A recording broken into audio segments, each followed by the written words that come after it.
All praises due to the Most High, family. We back with another Acres anime review. I just finished watching. I'm excited about this one, family, because season 1 was so good. I just finished watching the first episode of the second season of Hell's Paradise. I think it's episode 13 in total.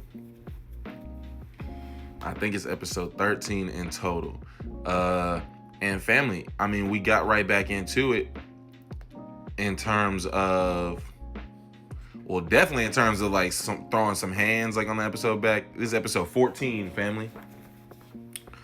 But we got right into it in terms of like, you know, we got a few different groups that are making movements right now. Right? So we opened up the episode with one of these, or a couple of these samurai, the Yamada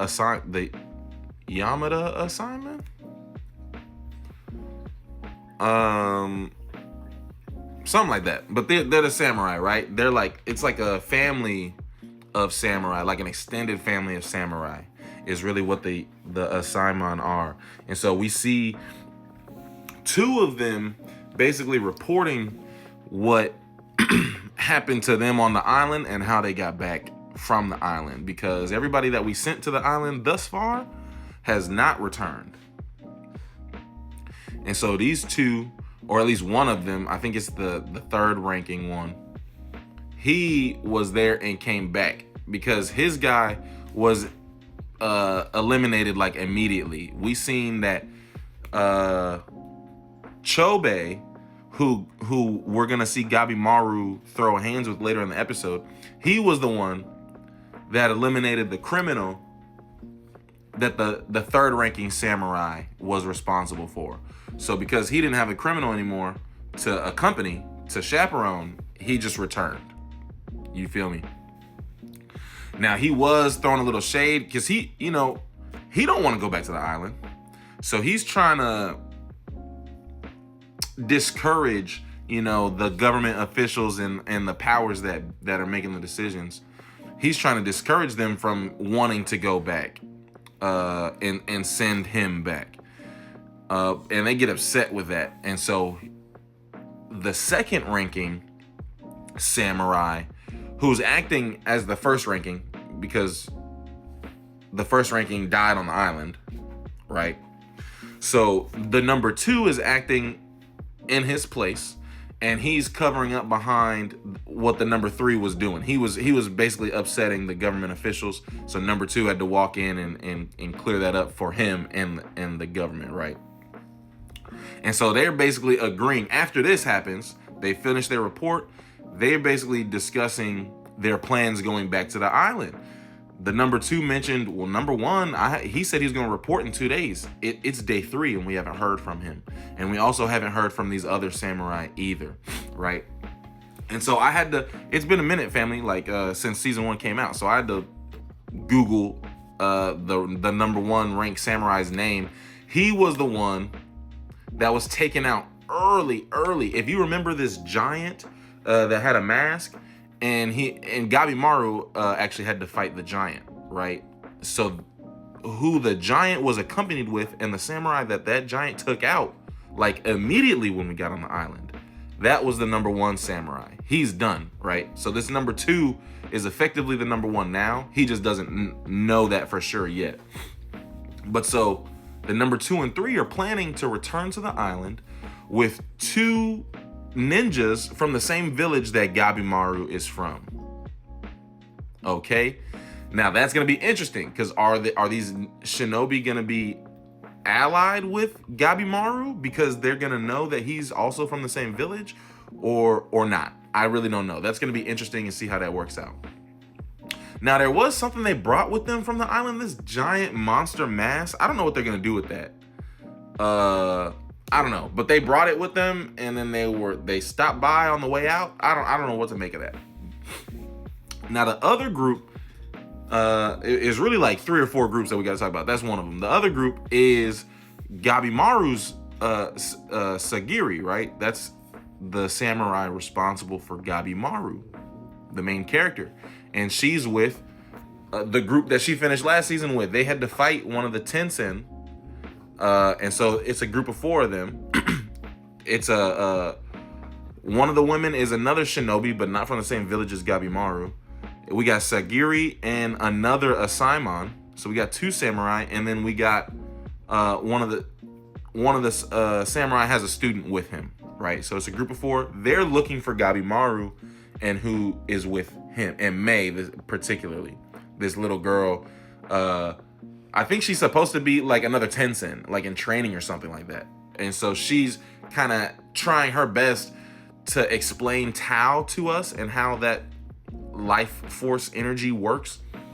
And she notices that Gabimaru's is thrown off for some reason. Anyhow, so, but Sagiri is looking for Gabimaru, and they have an idea of where he might be. So they're looking to meet up with him. So that obviously means that Gabimaru is one of these other groups, but he runs into the 4th group, right? So we got Gabimaru, we got the one-handed swordsman, we got Mei, who's this like baby Tenzin, this like infant.